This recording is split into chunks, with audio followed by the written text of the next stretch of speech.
मेरे प्रिय आत्मन, एक छोटा सा गांव था। उस गांव के स्कूल में शिक्षक राम की कथा पढ़ाता था। करीब करीब सारे बच्चे सोए हुए थे। राम की कथा सुनते समय बच्चे सो जाएं ये आश्चर्य नहीं, क्योंकि राम की कथा सुनते समय बूढ़े भी सोते हैं।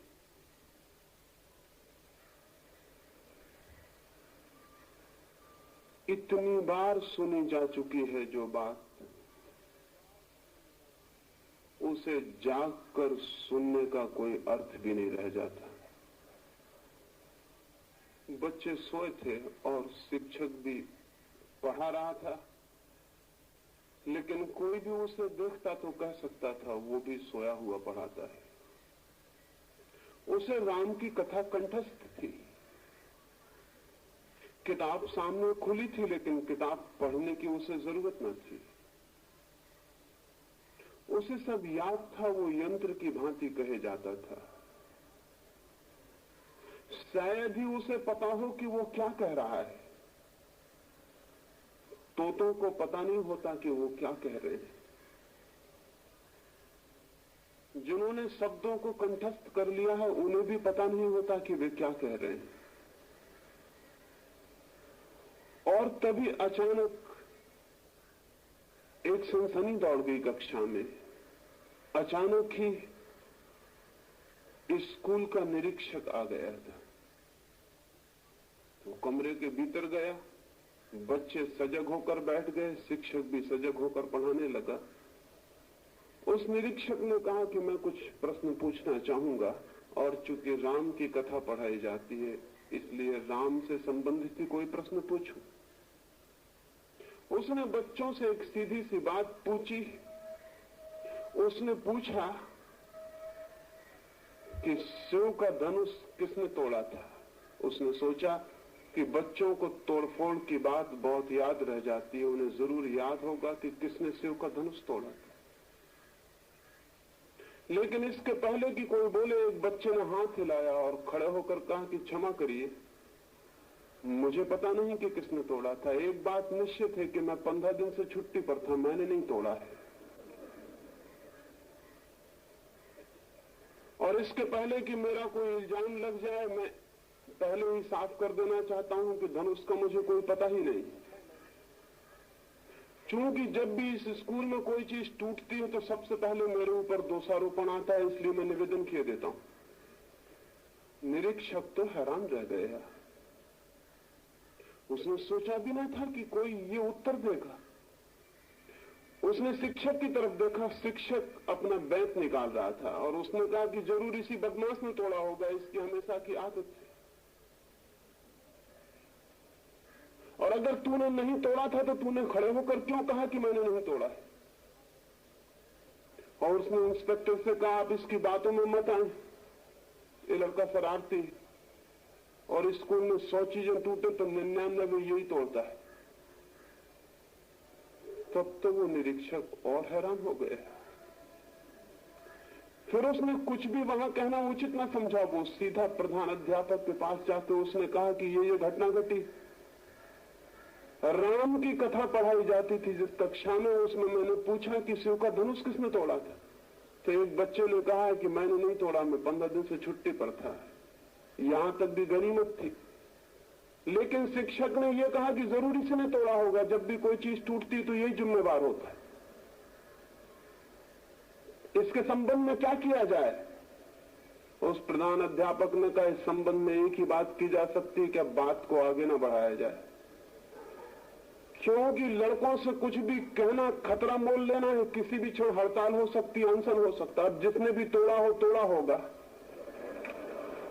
आप कृपा करें और बात बंद करें। कोई 2 महीने से शांति चल रही स्कूल में, उसको भंग करने की कोशिश मत करें।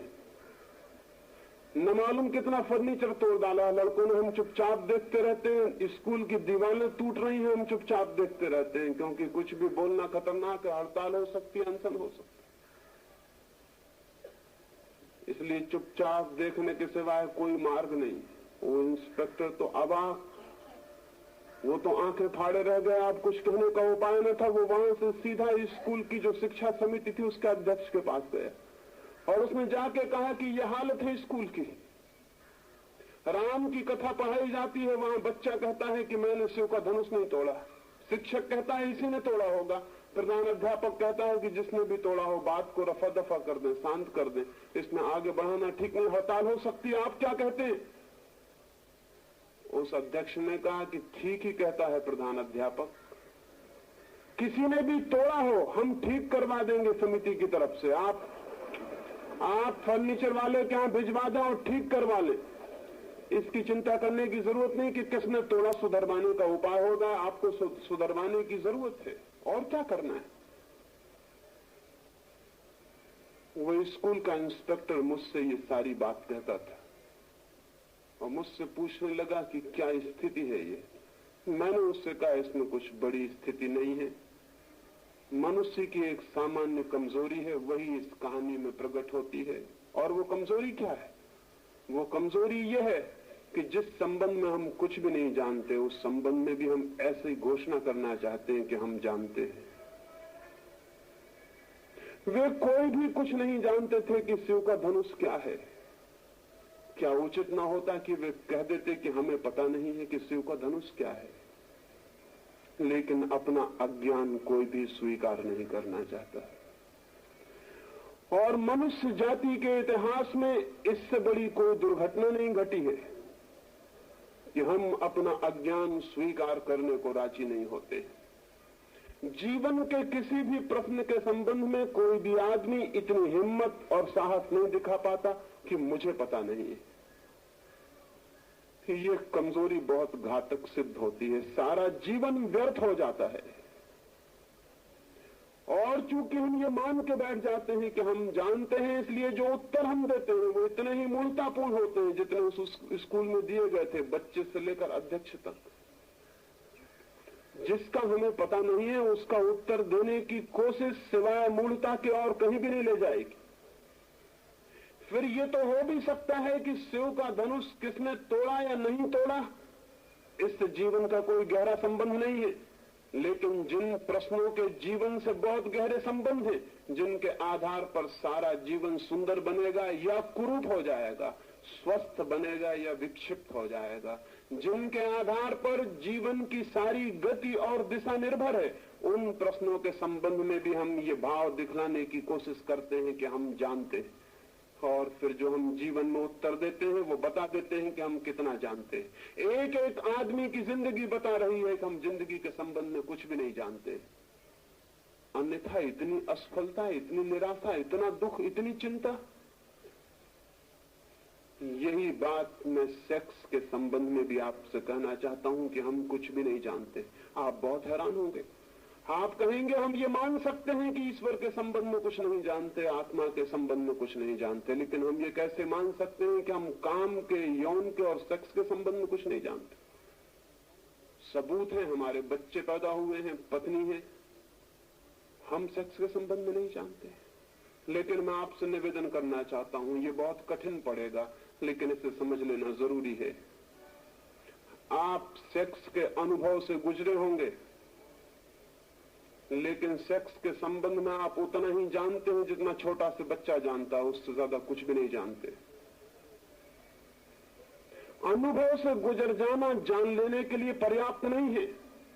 एक आदमी कार चलाता है, वो कार चलाना जानता है और हो सकता है हजारों मील कार चला के वो आ गया हो, लेकिन इससे ये कोई मतलब नहीं होता कि वो कार के भीतर के यंत्र और मशीन और उसकी व्यवस्था, उसके काम करने के ढंग के संबंध में कुछ भी जानता हो। वो कह सकता है कि मैं 1000 मील चल के आया हूं कार, मैं नहीं जानता हूं कार के संबंध में।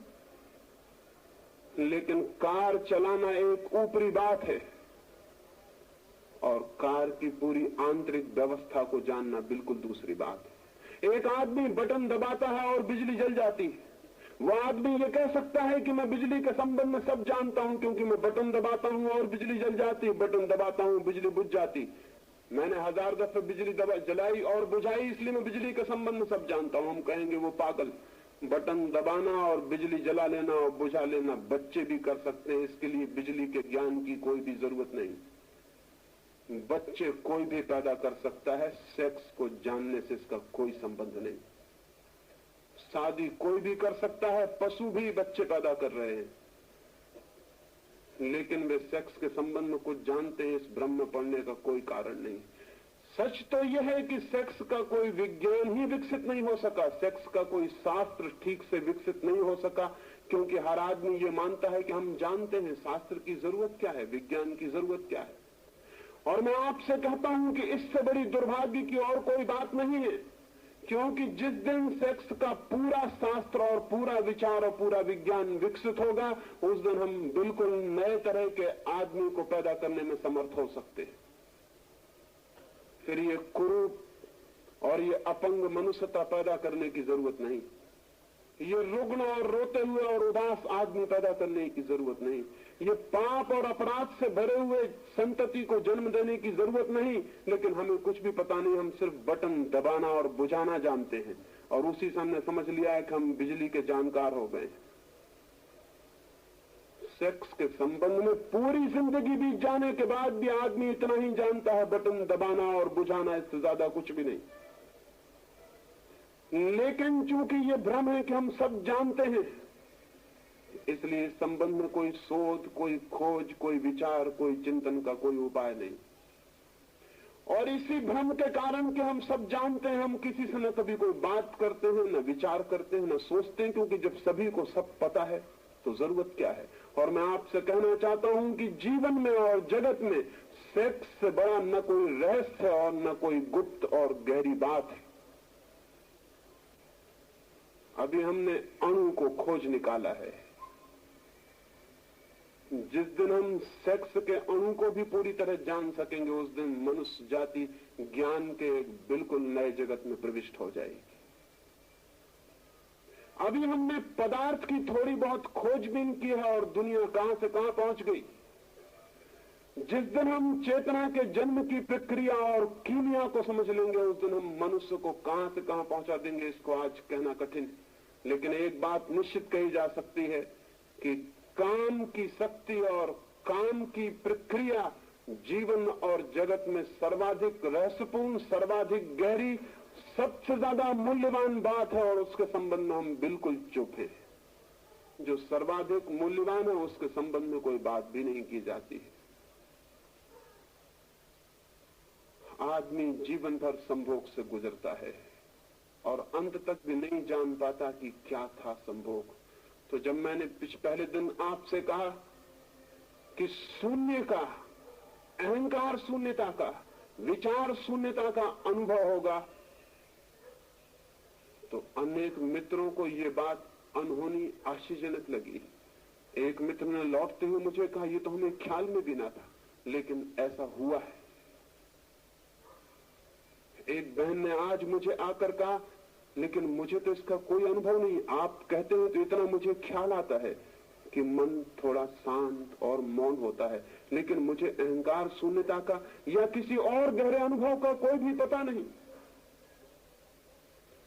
हो सकता है अनेकों को इस संबंध में विचार मन में उठा हो। उस संबंध में थोड़ी सी बातें और गहराई में स्पष्ट कर लेनी जरूरी है।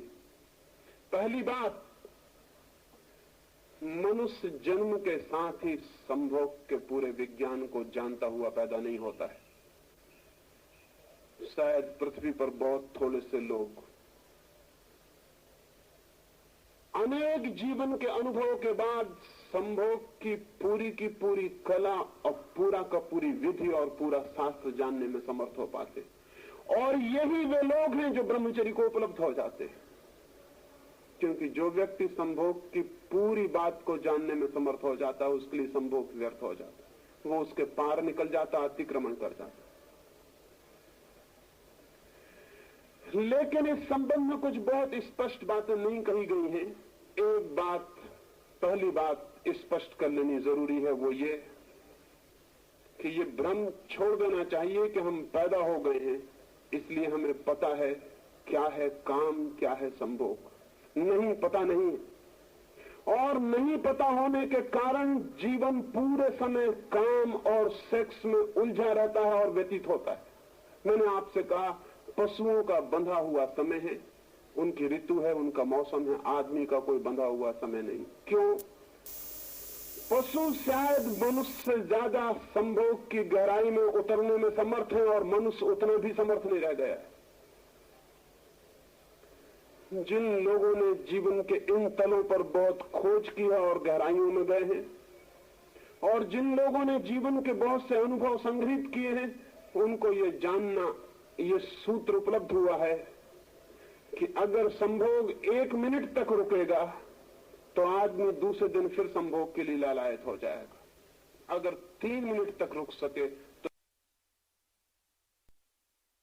1 सप्ताह तक उसे सेक्स की वो याद भी नहीं आएगी, और अगर 7 मिनट तक रुक सके तो 3 महीने तक के लिए सेक्स से इस तरह मुक्त हो जाएगा कि उसकी कल्पना में भी विचार प्रविष्ट नहीं होगा। और अगर 3 घंटे तक रुक सके तो जीवन भर के लिए मुक्त हो जाएगा, जीवन में उसको कल्पना भी नहीं उठेगी। लेकिन सामान्यतः क्षण भर का अनुभव है मनुष्य का, 3 घंटे की कल्पना करनी भी मुश्किल है। लेकिन मैं आपसे कहता हूं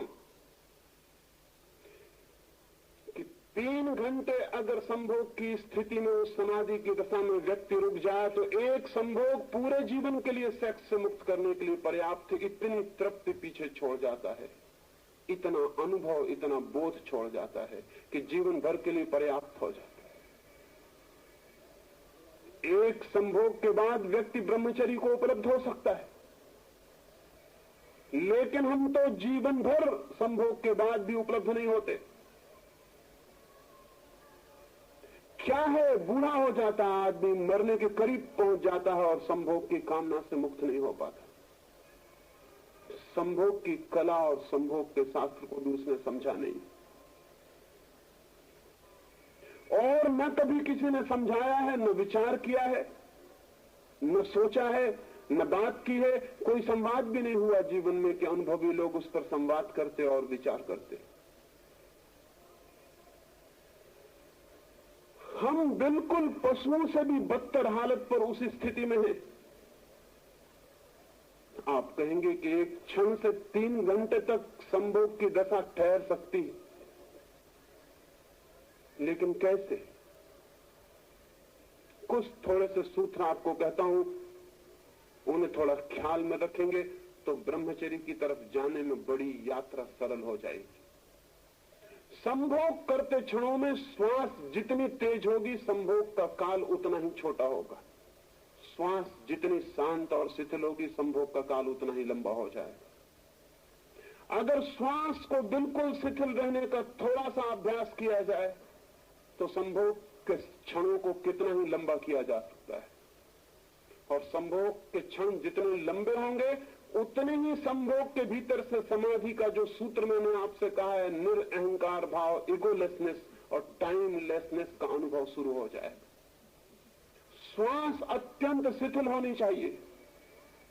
श्वास के शिथिल होते ही संभोग की गहराई, अर्थ और नए उद्घाटन शुरू हो जाएंगे। और दूसरी बात, संभोग के क्षण में ध्यान दोनों आंखों के बीच, जहां योग आज्ञा चक्र को बताता है, वहां अगर ध्यान हो तो संभोग की सीमा और समय 3 घंटों तक बढ़ाया जा सकता है। और एक संभोग व्यक्ति को सदा के लिए ब्रह्मचर्य में प्रतिष्ठित कर देगा, न केवल इस जन्म के लिए बल्कि अगले जन्म के लिए भी। किन्हीं एक बहन ने पत्र लिखा है और मुझे पूछा है कि विनोबा तो बाल ब्रह्मचारी हैं, क्या उनको समाधि का अनुभव नहीं हुआ होगा? मेरे बाबत पूछा है कि मैंने तो विवाह नहीं किया, मैं तो बाल ब्रह्मचारी हूं, मुझे समाधि का अनुभव नहीं हुआ होगा।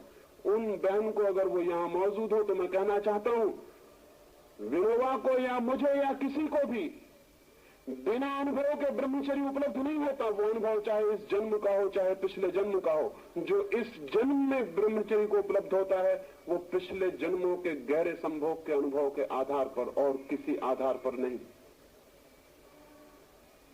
कोई और रास्ता नहीं है।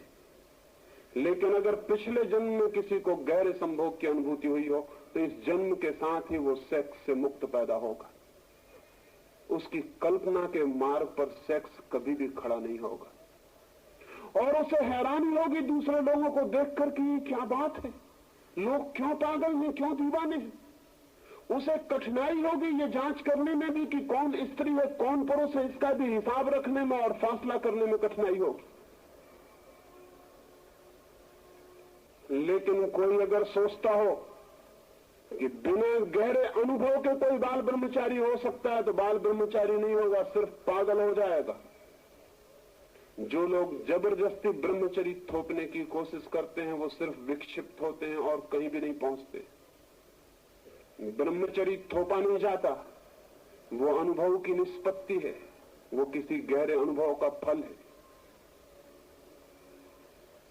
और वो अनुभव संभोग का ही अनुभव है। अगर वो अनुभव एक बार भी हो जाए तो अनंत जीवन की यात्रा के लिए सेक्स से मुक्ति हो जाती है। तो दो बातें मैंने कही उस गहराई के लिए। श्वास शिथिल हो, इतनी शिथिल हो कि जैसे चलते ही नहीं, और ध्यान सारी अटेंशन आज्ञा चक्र के पास हो, दोनों आंखों के बीच के बिंदु पर हो। जितना ध्यान मस्तिष्क के पास होगा उतने ही संभोग की गहराई अपने आप बढ़ जाएगी, और जितनी श्वास शिथिल होगी उतनी लंबाई बढ़ जाएगी। और आपको पहली दफा अनुभव होगा कि संभोग का आकर्षण नहीं है मनुष्य के मन में, मनुष्य के मन में समाधि का आकर्षण है।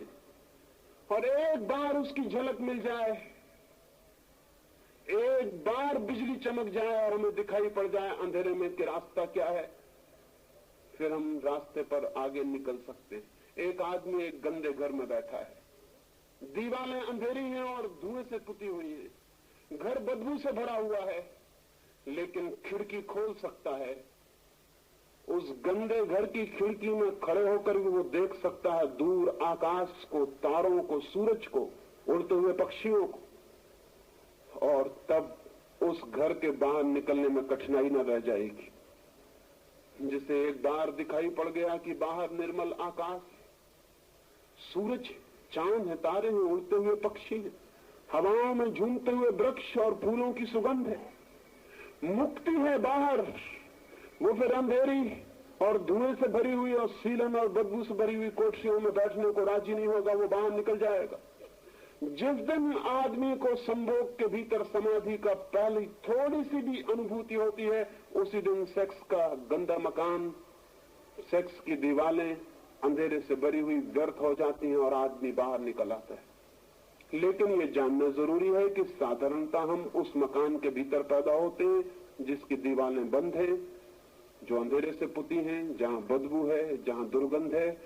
और इस मकान के भीतर ही पहली दफा मकान के बाहर का अनुभव करना जरूरी है, तभी हम बाहर जा सकते हैं और इस मकान को छोड़ सकते हैं। जिस आदमी ने खिड़की नहीं खोली उस मकान की और उसी मकान के कोने में आंख बंद करके बैठ गया है कि मैं इस गंदे मकान को नहीं देखूंगा, वो चाहे देखे और चाहे न देखे, वो गंदे मकान के भीतर ही है और भीतर ही रहेगा।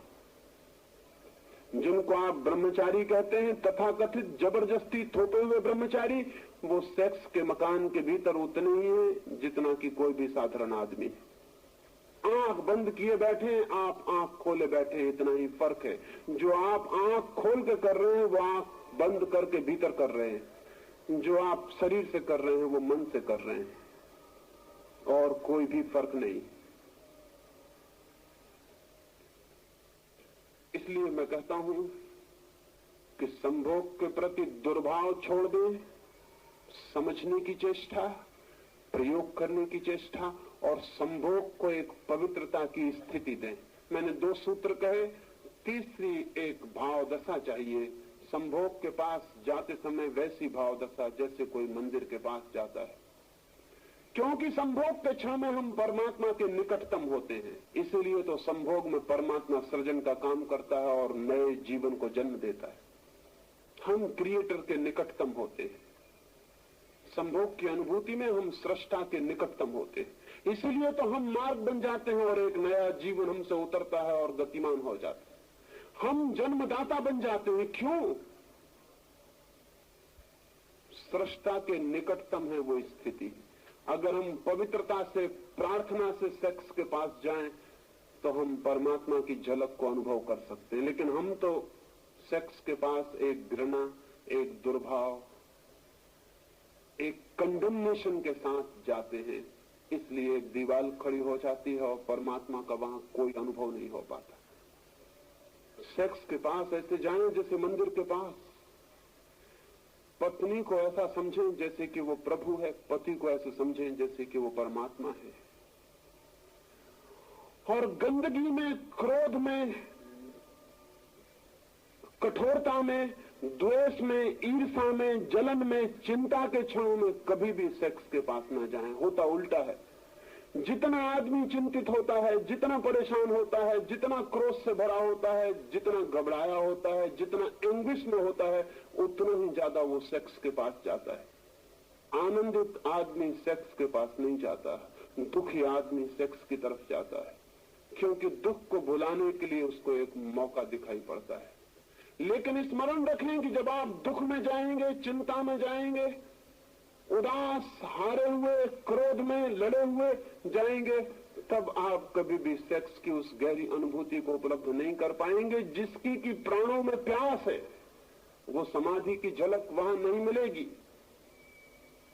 लेकिन यही उल्टा होता है। मेरी प्रार्थना है जब आनंद में हो, जब प्रेम में हो, जब प्रफुल्लित हो और जब प्राण प्रेयरफुल हो, जब ऐसा मालूम पड़े कि आज हृदय शांति से और आनंद से, कृतज्ञता से भरा हुआ है, तभी क्षण है संभोग के निकट जाने का। और वैसा व्यक्ति संभोग में समाधि को उपलब्ध होता है। और एक बार भी समाधि की एक किरण मिल जाए तो संभोग से सदा के लिए मुक्त हो जाता है और समाधि में गतिमान हो जाता है। स्त्री और पुरुष का मिलन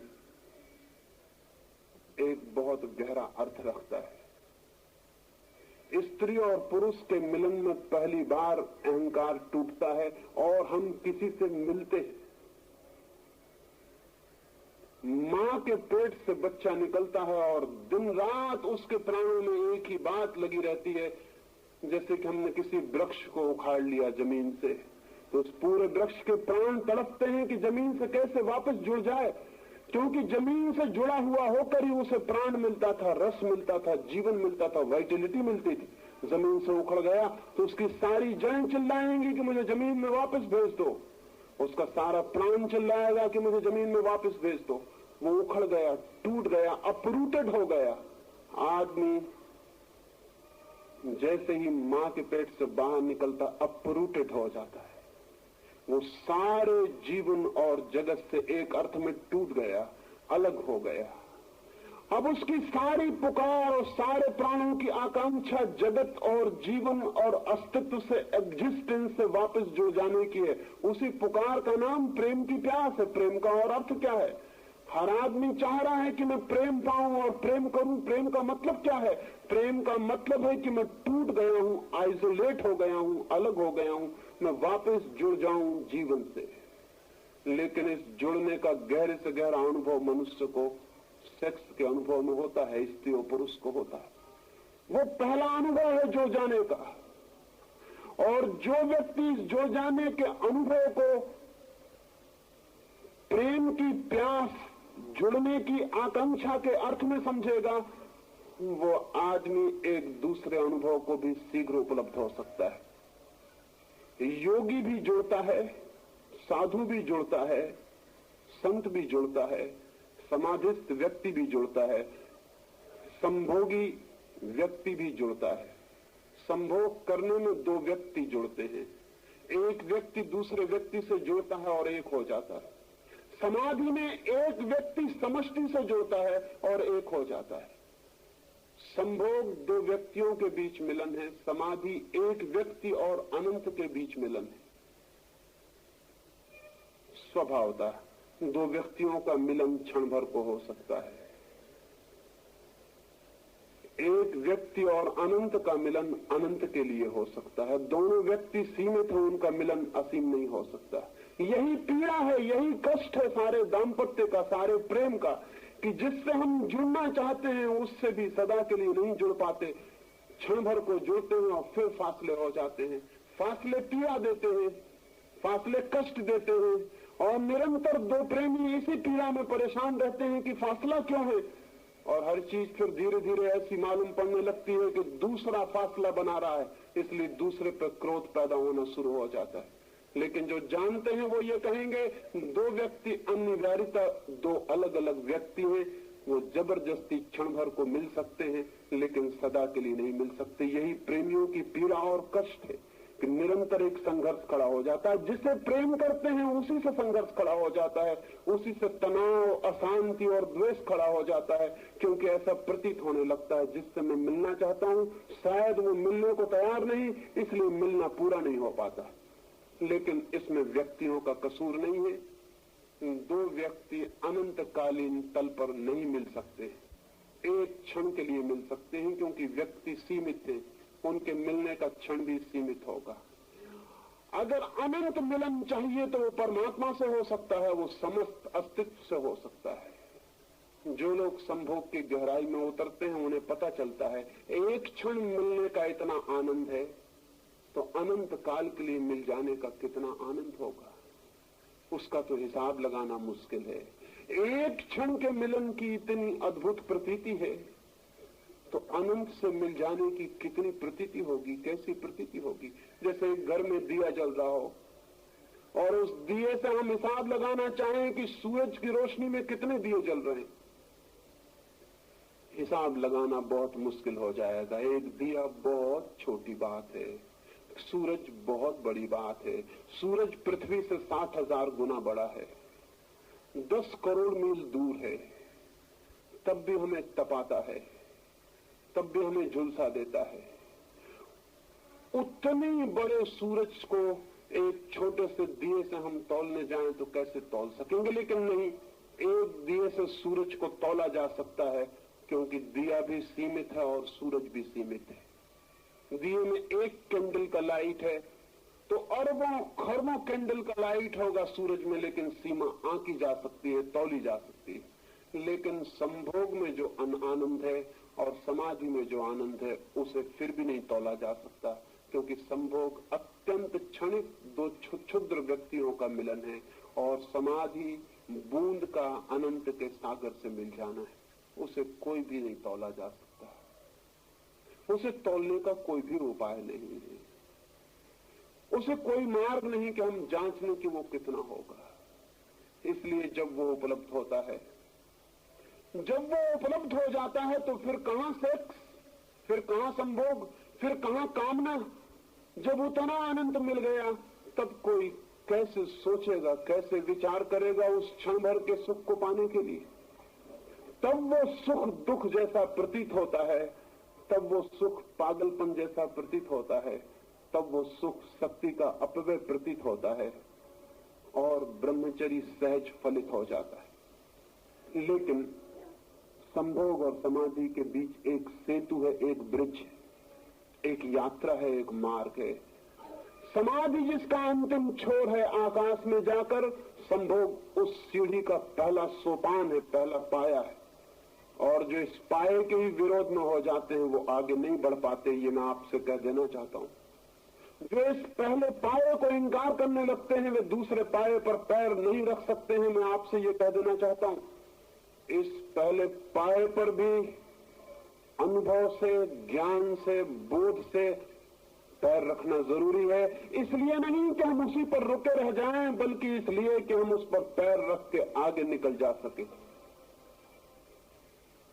लेकिन मनुष्य जाति के साथ एक अद्भुत दुर्घटना हो गई। जैसा मैंने कहा, वो पहले पाए के विरोध में हो गया है और अंतिम पाए पर पहुंचना चाहता है। उसे पहले पाए का ही अनुभव नहीं, उसे दिए का भी अनुभव नहीं, और वो सूरज के अनुभव की आकांक्षा करता है। ये कभी भी नहीं हो सकेगा।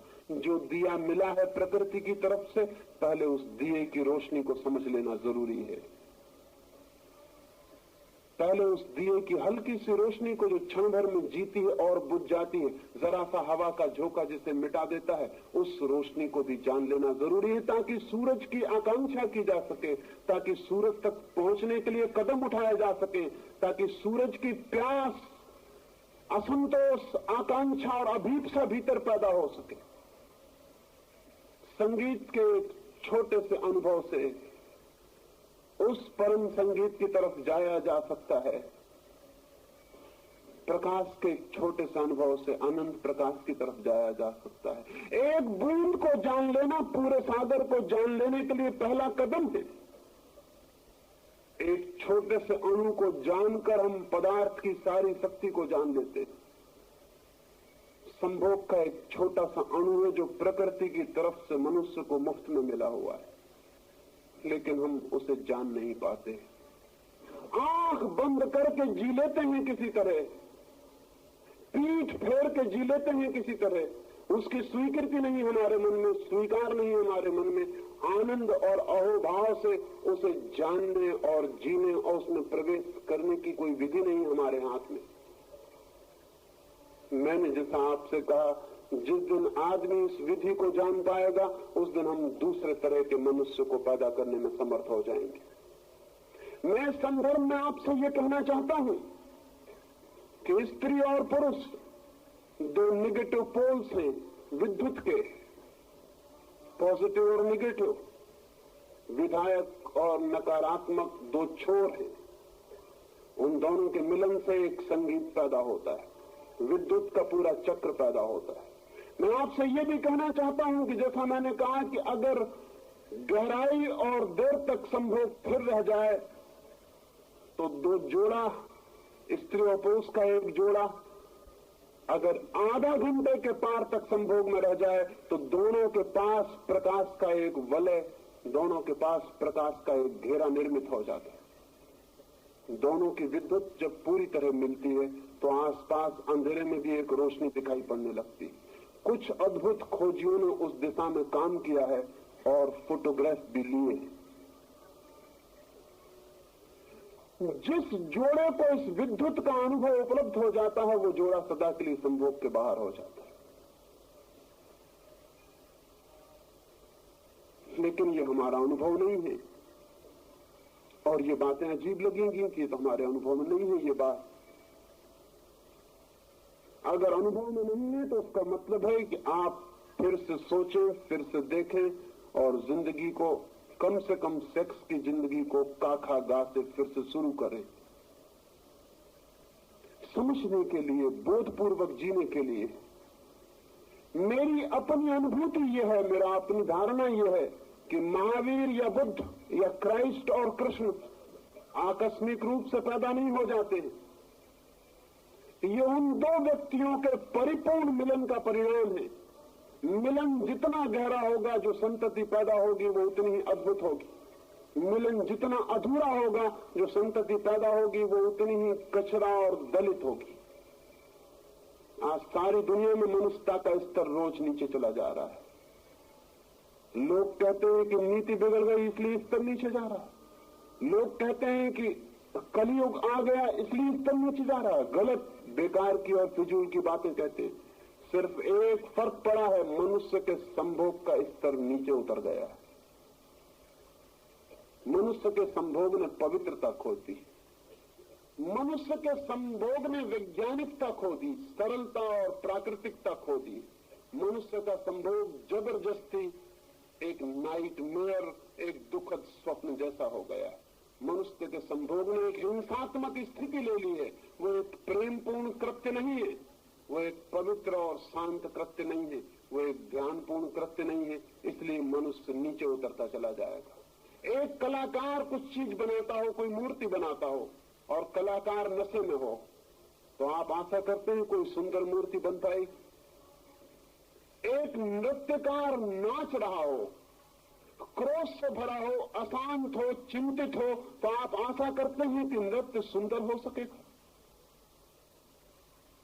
हम जो भी करते हैं वो हम किस स्थिति में है इस पर निर्भर होता है। और सबसे ज्यादा उपेक्षित, निग्लेक्टेड सेक्स है, संभोग है, और बड़े आश्चर्य की बात है, उसी संभोग से जीवन की सारी यात्रा चलती है। नए बच्चे, नई आत्माएं जगत में प्रवेश करती।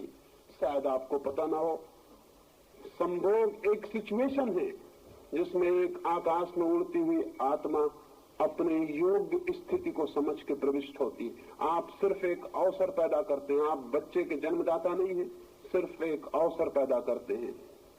वो अवसर जिस आत्मा के लिए जरूरी, उपयोगी, सार्थक मालूम होता है, वो आत्मा प्रविष्ट होती है।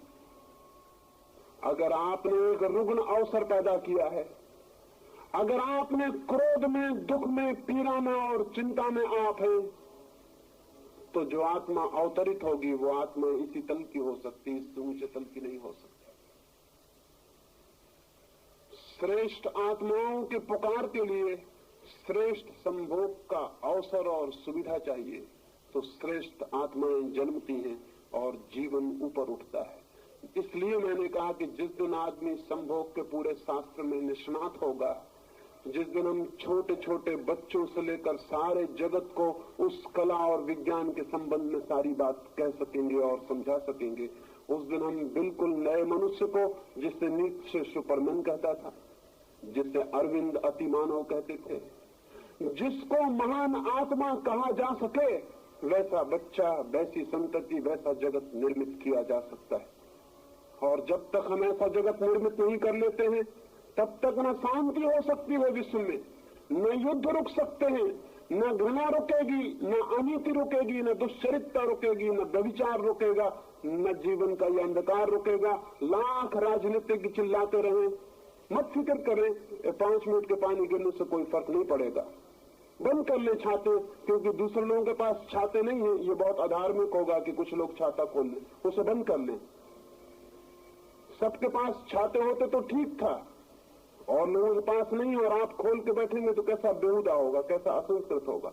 उसको बंद कर ले। मैं जरूर, मेरे ऊपर छप्पर है, तो जितनी देर आप पानी में बैठे रहेंगे, मीटिंग के बाद उतनी देर में पानी में खड़ा हो जाऊंगा।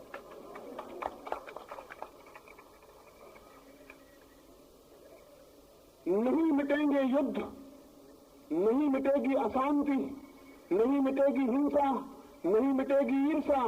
कितने दिन हो गए, 10,000 साल हो गए।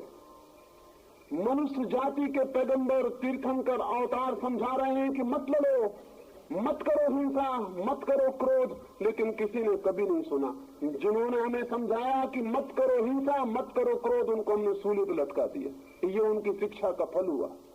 गांधी हमें समझाते थे कि प्रेम करो, एक हो जाओ, हमने गोली मार दी। ये कुल उनकी शिक्षा का फल हुआ।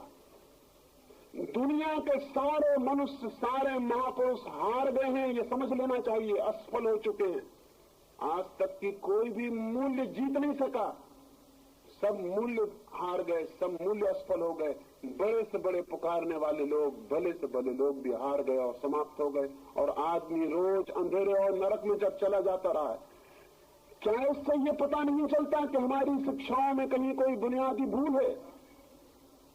अशांत आदमी इसलिए अशांत है कि वह अशांति में जन्मता है, उसके पास अशांति के कीटाणु हैं, उसके प्राणों की गहराई में अशांति का रोग है। जन्म के पहले दिन वो अशांति को, दुख और पीड़ा को लेकर पैदा हुआ है। जन्म के पहले क्षण में ही उसके जीवन का सारा स्वरूप निर्मित हो गया है। इसलिए बुद्ध हार जाएंगे, महावीर हारेंगे, कृष्ण हारेंगे, क्राइस्ट हारेंगे, हार चुके हैं। हम शिष्टता बस ये न कहते हो कि वो नहीं हारे हैं, तो दूसरी बात है, लेकिन वे सब हार चुके हैं। और आदमी रोज बिगड़ता चला गया है, रोज बिगड़ता गया। अहिंसा की इतने दिन की शिक्षा, और हम छुरी से एटम और हाइड्रोजन बम पे पहुंच गए हैं। ये अहिंसा की शिक्षा की सफलता होगी? पिछले पहले महायुद्ध में 3 करोड़ लोगों की हमने हत्या की थी,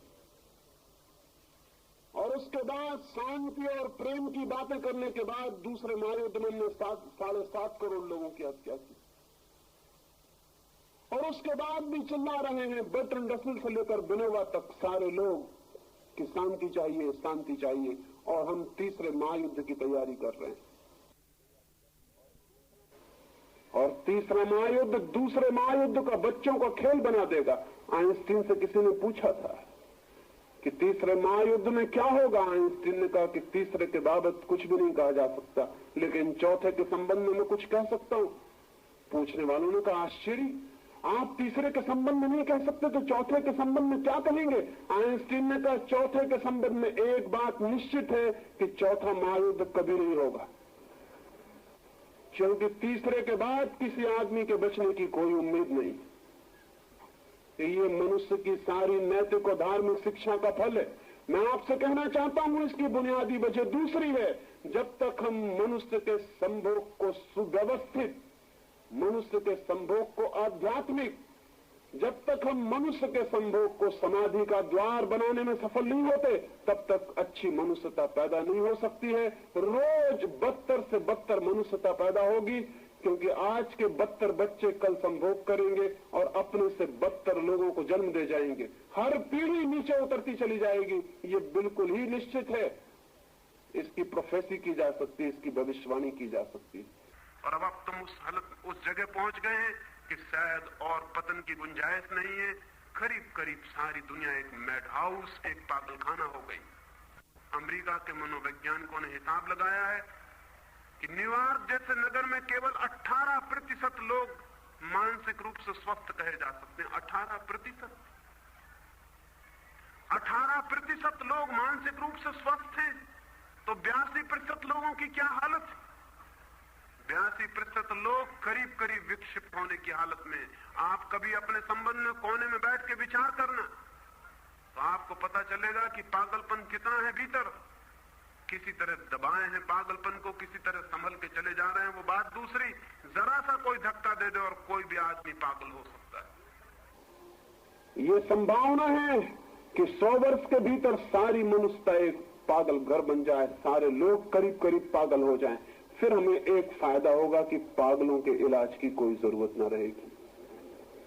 एक फायदा होगा कि पागलों के चिकित्सक नहीं होंगे। एक फायदा होगा कि कोई अनुभव नहीं करेगा कि कोई पागल है, क्योंकि पागल का पहला लक्षण ये है कि वो कभी नहीं मानता कि मैं पागल हूं। इतना ही फायदा होगा, लेकिन ये रुग्णता बढ़ती चली जाती है। ये रोग, ये अस्वास्थ्य, ये मानसिक चिंता और मानसिक अंधकार बढ़ता चला जाता है। क्या मैं आपसे कहूं कि सेक्स को स्पिरिचुअलाइज किए बिना, संभोग को आध्यात्मिक बनाए बिना कोई नई मनुष्यता पैदा नहीं हो सकती। इन 3 दिनों में यही थोड़ी सी बातें मैंने आपसे कही। निश्चित ही एक नए मनुष्य को जन्म देना है। मनुष्य के प्राण आतुर हैं ऊंचाइयों को छूने के लिए, आकाश में उठ जाने के लिए, चांद तारों जैसे रोशन होने के लिए, फूलों जैसे खिल जाने के लिए, नृत्य के लिए, संगीत के लिए। आदमी की आत्मा रोती है और प्यासी है, और आदमी कोल्हू की बैल की तरह एक चक्कर में घूमता है और उसी में समाप्त हो जाता है, चक्कर के बाहर नहीं उठ पाता है। क्या है कारण? कारण एक ही है, मनुष्य की जनन की प्रक्रिया बेहूदी है, एब्सर्ड है। मनुष्य के पैदा होने की विधि पागलपन से भरी हुई है। मनुष्य के संभोग को हम द्वार नहीं बना सके समाधि का, इसलिए मनुष्य का संभोग समाधि का द्वार बन सकता है। इन 3 दिनों में इसी छोटे से मंत्र पर मैंने सारी बातें कही, और अंत में एक बात दोहरा दूं और आज की चर्चा मैं पूरी करूं। मैं ये कह देना चाहता हूं कि जीवन के सत्यों से आंखें चुराने वाले लोग मनुष्य के शत्रु हैं। जो आपसे कहे कि संभोग और सेक्स की बात विचार भी नहीं करनी चाहिए, वो आदमी मनुष्य का दुश्मन है, क्योंकि ऐसे ही दुश्मनों ने हमें सोचने नहीं दिया। अन्यथा ये कैसे संभव था कि हम आज तक वैज्ञानिक दृष्टि न खोज लेते और जीवन को नया करने का प्रयोग न खोज लेते। जो आपसे कहे कि सेक्स का धर्म से कोई संबंध नहीं है, वो आदमी 100% गलत बात कहता है, क्योंकि सेक्स की ऊर्जा ही परिवर्तित और रूपांतरित होकर धर्म के जगत में प्रवेश पाती है। वीर की शक्ति ही ऊर्ध्वस्वी होकर मनुष्य को उन लोकों में ले जाती है जिनका हमें कोई भी पता नहीं, जहां कोई मृत्यु नहीं है, जहां कोई दुख नहीं है, जहां आनंद के अतिरिक्त और कोई अस्तित्व नहीं है, उस सत्यचित आनंद में ले जाने वाली शक्ति और ऊर्जा किसके पास है और कहां है? हम उसे व्यय कर रहे हैं। हम उन पात्रों की तरह हैं जिनमें छेद हैं, जिन्हें हम कुओं में डालते हैं खींचने के लिए। ऊपर तक पात्र तो आ जाता है, शोरगुल भी बीच में बहुत होता है और पानी गिरता है और लगता है कि पानी आता होगा, लेकिन पानी सब बीच में गिर जाता है, खाली पात्र हाथ में वापस आ जाते। हम उन नावों की तरह हैं जिनमें छेद हैं। हम नावों को खेते हैं सिर्फ डूबने के लिए। नावें किसी किनारे पर नहीं पहुंचा पाती, सिर्फ मझधार में डुबा देती हैं और नष्ट कर देती। और ये सारे छिद्र मनुष्य की सेक्स ऊर्जा के गलत मार्गों से प्रवाहित और बह जाने के कारण। और उन गलत मार्गों पर बहलाने वाले लोग वे नहीं हैं जिन्होंने नंगी तस्वीरें लटकाई हैं, वे नहीं हैं जिन्होंने नंगे उपन्यास लिखे हैं, वे नहीं हैं जो नंगी फिल्में बना रहे हैं। मनुष्य की ऊर्जा को विकृत करने वाले वे लोग हैं जिन्होंने मनुष्य को सेक्स के सत्य से परिचित होने में बाधा दी। और वही लोगों के कारण ये नंगी तस्वीरें बिक रही हैं, नंगी फिल्में बिक रही हैं। लोग नंगे फिल्मों को ईजाद कर रहे हैं और गंदगी के नए नए और बेहूदगी के नए नए नाश्ते निकाल रहे हैं। किनके कारण? ये उनके कारण जिनको हम साधु और सन्यासी कहते हैं।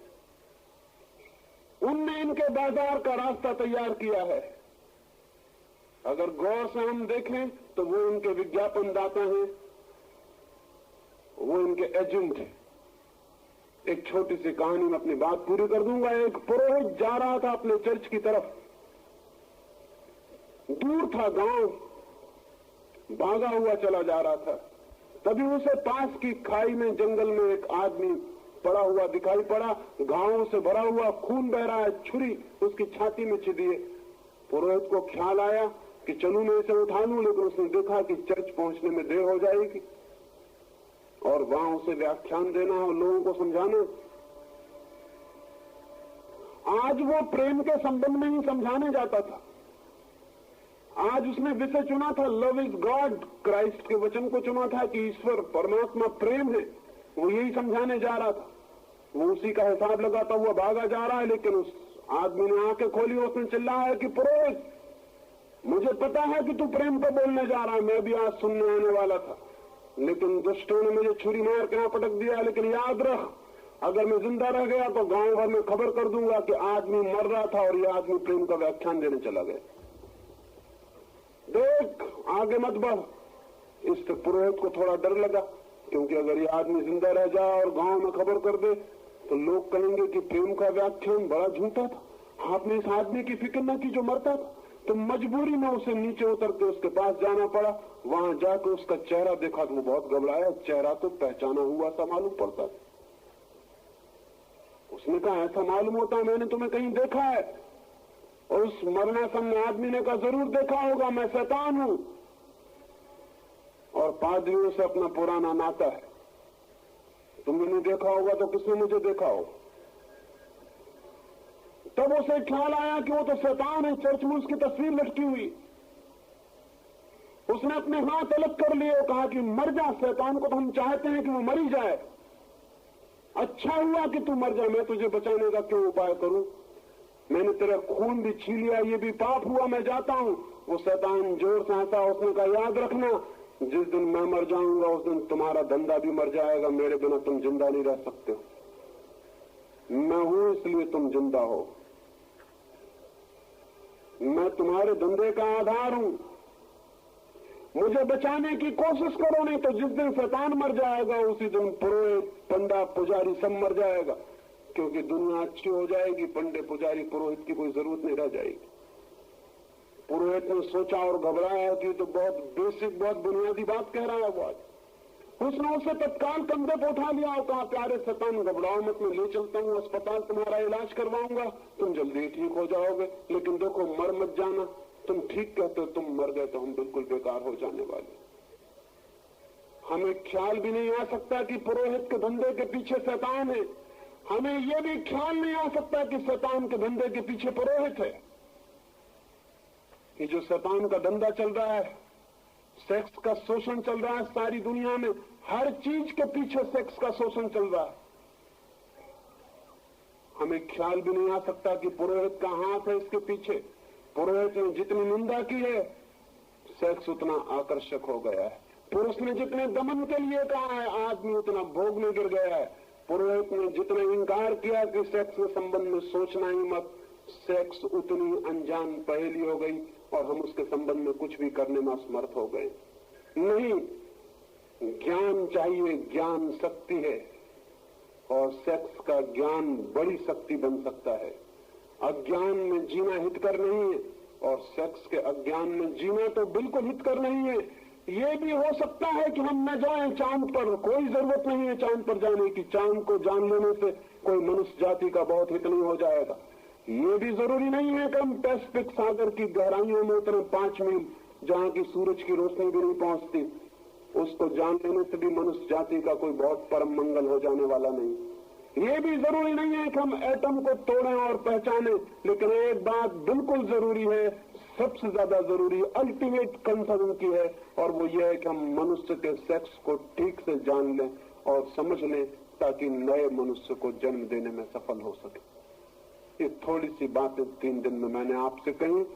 कल आपके प्रश्नों के उत्तर दूंगा, और चूंकि कल का दिन खाली छूट गया, कुछ मित्र आए और भीग के लौट गए, तो मेरे ऊपर उनका ऋण हो गया है।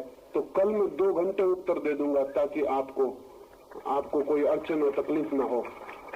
अपने प्रश्न आप लिख के दे देंगे ईमानदारी से, क्योंकि ये मामला ऐसा नहीं है कि आप परमात्मा आत्मा के संबंध में जिस तरह की बातें पूछते हैं वो यहाँ पूछे।